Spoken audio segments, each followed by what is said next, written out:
Back to espresso. Break के बाद हाजिर हो चुके हैं जी। सैलाब के हवाले से हम बार बार बात कर रहे हैं, इसकी तबाहकारियाँ तो जारी हैं ही। लाखों लोग बेघर हो चुके हैं, माल मवेशी भी मुतासर हुए हैं और लाखों एकड़ पर ज़रूरी पैदावार और खड़ी फसलें भी तबाह हो गई हैं। सैलाब और बारिशों से जहाँ हम बात करें फसलें मुतासर हुई हैं, वहीं मुनाफिक और माफिया ने खुराकी कीमतें मसनूई तौर पर बढ़ा दी हैं, जबकि ज़िला इंतज़ामिया गिरा फरोशी कंट्रोल करने में नाकाम नजर आ रही है। कराची में प्याज 200 से 250 और लाहौर में 300 रुपए तक फरोख्त हो रहा है, जबकि सबसे ज़्यादा जो कीमत बढ़ी है वो टमाटर की है, जो कि 500 से 600 रुपए तक फरोख्त हो रहा है।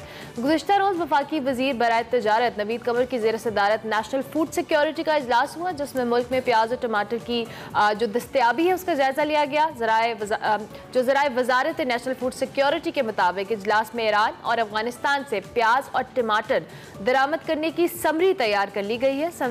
समरी की मंजूरी के लिए फौरी तौर पर इक्तसादी राबता कमेटी को भिजवाने का फैसला किया गया है और ईरान और अफगानिस्तान के साथ खुसूसी तजारती इंतजाम के बायस फॉरेन एक्सचेंज पर बहुत कम असर पड़ेगा। बिल्कुल, और अब से कुछ देर पहले ही ताज़ा तरीन एक ट्वीट मिफ्ता इस्माइल साहब ने की है, जो कि फाइनेंस मिनिस्टर हैं। उन्होंने ये कहा है कि भारत से तजारत पर इस वक्त गौर किया जा रहा है, क्योंकि फूड सिक्योरिटी की बहुत मसला है। तमाम जो हमारे हुकूमत के कोalition पार्टनर्स हैं, इनके साथ इस हवाले से मुशावरत की जाएगी और मुशावरत के बाद ये फैसला किया जाएगा, चूँकि उनके मुताबिक जितनी भी बड़ी इंटरनेशनल एजेंसीज़ हैं वो इस बात पर मुसर हैं कि उन्हें भारत के रास्ते, जो ज़मीनी रास्ता है पाकिस्तान इंडिया बॉर्डर का, उसके ज़रिए तजारत करने की इजाज़त दी जाए, जिससे वो फूड आइटम्स को पाकिस्तान में लेके आ सकते हैं। सो इस पर हम गौर कर रहे हैं। ये ताज़ा तरीन अपडेट है जो आप तक हम पहुँचा रहे हैं। अब से कुछ देर पहले मिफ्ता साहब ने इस पर ट्वीट किया है। दूसरी जानिब हम अगर देखें तो मकामी जो अशिया हैं इनकी कीमतों में इजाफा हो रहा है और कीमतों में कमी के लिए यहाँ पर बहुत ज़रूरी है कि प्याज और टमाटर की जो दरामदी ड्यूटीज़ हैं इसको ख़त्म किया जाए। जब बड़ी मिकदार में आएंगे तो यहाँ पर जो लोकल मुनाफाखोर हैं,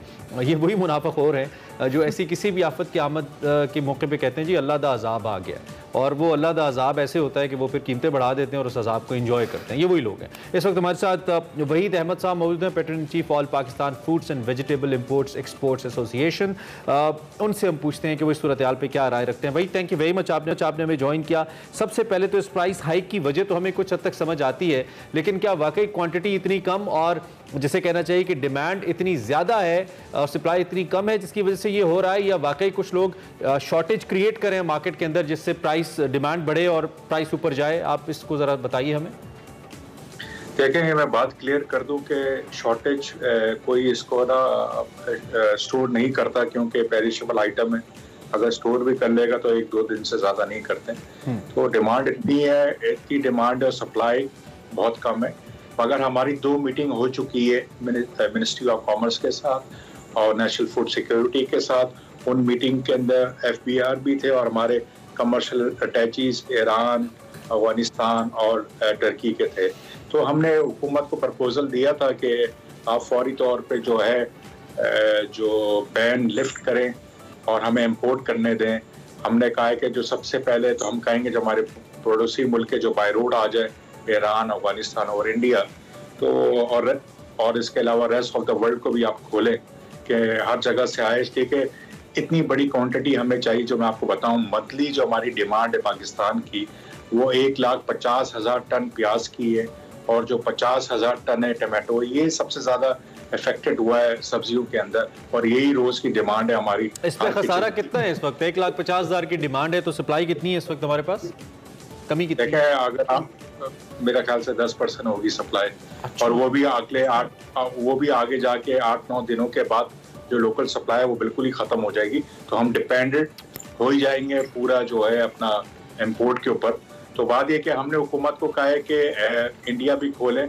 ऑलरेडी आपने इंट्रोडक्शन में बताया, मिफ्ता साहब बिल्कुल सही कह रहे हैं वो कि फूड सिक्योरिटी का मसला बनेंगे डेफिनेटली, क्योंकि इंडिया एक गरीब मुल्क है और उसकी जो बम्पर क्रॉप है, जो हमने वहाँ से डाटा लिया है कि उनके पास सरप्लस भी है। उनकी हुकूमत के पास 4 लाख टन पड़ा हुआ और जो वहाँ का जो एक्सपोर्टर है उसके पास भी 6 लाख टन जो है मौजूद है प्याज। तो काफ़ी सरप्लस है। इसी तरीके से टमाटर जो बिक रहा है इंडिया में, जो वहाँ से होलसेल जो हो रहा है वो 15 रुपये इंडियन टमाटर बिक रहा है। तो वो और देखें इतनी बड़ी डिमांड है, आप 2 मुल्कों से नहीं मंगा सकते। इसलिए कि अगर हम ईरान से वॉल्यूम ज़्यादा मंगाएंगे तो मुझे तो ये कि कल को कहीं ईरान हुकूमत बैन ना कर दे एक्सपोर्ट के ऊपर, क्योंकि हर एक फूड सिक्योरिटी के ऊपर देख रहे चीज़ें डिमांड है, और हमारे रीजन के अंदर वैसे ही जो है प्याज की ऑलरेडी शॉर्टेज हुई है पूरे दुनिया भर में, और मसला सिर्फ हमारा नहीं है, पूरे दुनिया का आज फूड सिक्योरिटी मसला बन चुका है। तो बात ये कि सैलाब आ गया इस टाइम पे, मगर बात मेरा ये कहना है कि हम सीखेंगे कब, हम कब अपने आप की डायरेक्शन। आपने खुद भी अभी मेंशन किया कि अभी जो सिचुएशन है, ऑब्वियसली सैलाब ने रही सही कसर जो है वो पूरी कर दी है। ऑलरेडी हम थोड़े चैलेंजेस का शिकार तो रहते ही हैं। अब खुदा न खास्ता आगे हम देखते हैं जिस हिसाब से सैलाब ने तबाही मचाई है और हमारी बहुत सारी जो ज़रई रकबा है वो भी मुतासर हुआ है। अब इन द नियर फ्यूचर खुदा न खास्ता हम कौन सी ऐसी चीज़ें हैं जो एक्सपेक्ट करें, कौन सी ऐसी फूड आइटम्स हैं जिनकी शॉर्टेज के हवाले से हमें कंसर्न होना चाहिए? देखिए, आने वाले 2 चीज़ें हमारे पास, अगर हमारी फेडरल और प्रोविंस हुकूमत फौरी तौर पे किसान को सब्सिडी दे के जो है बीज प्रोवाइड कर दे, खाद प्रोवाइड कर दे, उसकी अवेलेबिलिटी तो कर दें कम से कम, इसलिए कि पानी जो है जैसे ही निकलेगा तो लोग अपनी फसलें लगाना शुरू करेंगे।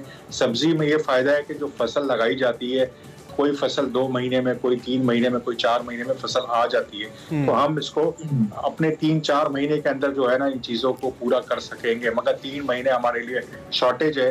बात एक स्ट्रेटजी बनानी पड़ेगी, और अगर हमने ये मिल के और सियासत को साइड पे रख के अगर हमने ये मिल के काम नहीं किया, तो मैं तो समझता हूँ बुरहान फूड सिक्योरिटी का आएगा, डेफिनेटली आएगा। तो वही अगर इस इंपोर्ट को अलाउ कर दिया जाता है, लेट्स सपोज अगर हुकूमत ये फैसला करती है, अलाउ हो चुका है, होगा नहीं, हो चुका है, आना शुरू हो गया है। भारत की बात करें आप? नहीं, भारत का नहीं, मैं भारत की बात कर रहा हूँ, मैं भारत की बात कर रहा हूँ। अगर भारत से अलाउ हो जाता है इंपोर्ट्स, खासतौर पे हम प्याज टमाटर की जो आलू की जो हम बात कर रहे हैं, तो कितना मकामी कीमतों पे कितना फर्क पड़ेगा? देखें, आलू तो ऑलरेडी हमारे पास स्टॉक में है, कोई इशू नहीं है। हम बात कर रहे हैं अनियंस और टमाटर। देखिए हमारी जो है ना, ये मैं जो मंडियां जो बिहेव करती है पाकिस्तान की, वो डिमांड सप्लाई के ऊपर करती है। अगर मेरी 100 गाड़ियां डिमांड अगर 100 आ जाती है तो स्टेबिलिटी की तरफ चले जाएंगे। अगर वो 20-30 गाड़ियां आएंगी, जाहिर बात है वो ऊपर जाएगी। अगर 100 से ऊपर जाती है तो और नीचे रेट जाएंगे। मगर मैं नहीं समझता कि इतनी बड़ी डिमांड कोई मुल्क एकदम से खोल देगा जो आपको सप्लाई मिल जाएगी, मगर एटलीस्ट कुछ तो कुछ आना शुरू हो। इंडिया बड़ा जरूरी है। लेकिन इसमें एक चीज ये भी तो है ना कि आपके जेरे असर जो तंजीमें हैं या आपकी जो बॉडीज हैं, अगर आप प्याज 100 रुपए का किलो बेच रहे हैं या 300 का किलो बेच रहे हैं, अगर आपके पास पड़ा हुआ 100 टन है तो वो 100 टन की आबादी के मुताबिक ही पूरा होगा। तो प्राइस कंट्रोल तो कुछ आप लोगों की जिम्मेदारी भी बनती है ना। अगर कम है और इस वक्त की जरूरत है, उसका ये मतलब ये है कि क्योंकि आपको पता है कि 9 दिन का सामान है तो मुनाफा इतना बढ़ा दिया जाए कि जितना कमा सकते हैं कमा लें। कुछ ना कुछ तो आपकी भी जिम्मेदारी बनती है इस पे, आई मीन तंजीमों की। देखिए, बिल्कुल जो मंडियों के अंदर बैठे हुए हैं उनकी जिम्मेदारी बनती है और कर भी रहे हैं, मगर बात ये कि यहाँ जिम्मेदारी जो मंडी की हद तक नहीं होता। मंडी में तो 100 रुपए की चीज बिक्री होती है, फिर जाके रिटेल में 200-250 को, उसको कौन कंट्रोल करेगा? वो तो 200 से लेके 150% प्रॉफिट कर रहे होते हैं, वो कौन देखेगा? अगर हम उधर कम करते हैं तो वो पीछे कहते हैं जी पीछे से सप्लाई नहीं आ रही, सैलाब आ गया, वो डूब गया, सब कुछ तो इसलिए महंगा है। तो वो हमारे हाथ में तो नहीं है। ठीक है, ये तो रमजान के अंदर भी यही हम लोग बात करते हैं, हम यही करते हैं, इसलिए हमारा सर कभी सीधा नहीं होता है और फिर हमें जाना पड़ता है वापस जहाँ से हम बड़ी अना के साथ वापस। ठीक है भाई, थैंक यू वेरी मच, आपने हमें आगाह किया अपना